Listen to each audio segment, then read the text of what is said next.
నమస్తే అన్న అందరికీ నమస్కారం. కువైట్ దేశం కరోనా తర్వాత కరోనాలో ఉన్న పరిస్థితులను దృష్టిలో ఉంచుకొని ప్రభుత్వానికి సంబంధించిన అన్ని సేవలను ఆన్లైన్ చేయాలని చెప్పేసి సాహెల్ అప్లికేషన్ యాప్ ను తీసుకుని వచ్చింది.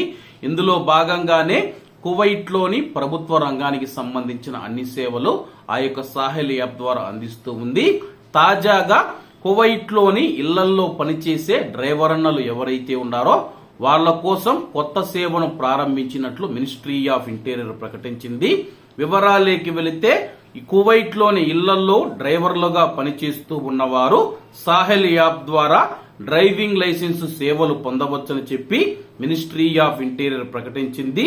మినిస్ట్రీ ఆఫ్ ఇంటీరియర్ యొక్క ట్రాఫిక్ సేవలను ఎంచుకోవడం మరియు డ్రైవింగ్ లైసెన్స్ ఎంచుకోవడం ద్వారా వినియోగదారులు సులభంగా ఈ యొక్క సేవను పొందవచ్చని చెప్పి అధికారులు తెలిపారు.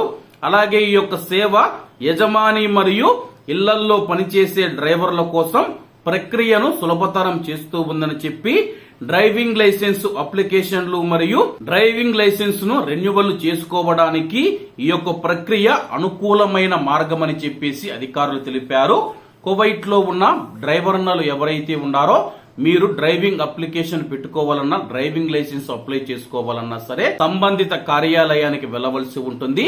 ఇప్పుడు కువైట్ ఇళ్లలో పనిచేసే డ్రైవర్లు కానీ అలాగే ఆ యొక్క యజమాని కానీ ఆ యొక్క కార్యాలయాలను ఆఫీసులను సందర్శించకుండా మీ యొక్క మొబైల్లోనే మీ ఇంట్లో కూర్చొని మీరు అప్లికేషన్ అయితే పెట్టవచ్చు. అలాగే మీరు డ్రైవింగ్ లైసెన్స్ ను కూడా సాహెల్ యాప్ ద్వారా రెన్యువల్ చేసుకోవచ్చని చెప్పి అధికారులు తెలుపుతూ ఉన్నారు. అలాగే ఈ యొక్క కొత్త సేవ పైన కువైట్ లో ఉన్న డ్రైవర్ అన్నలు మీ యొక్క అభిప్రాయాన్ని కామెంట్ రూపంలో తెలియజేయండి. ఎందుకంటే ఒక విధంగా ఇది సమయాన్ని ఆదా చేస్తూ ఉంది. ఇంట్లోనే కూర్చొని మన యొక్క డ్రైవింగ్ లైసెన్స్ ను కూడా రెన్యువల్ చేసుకోవచ్చు.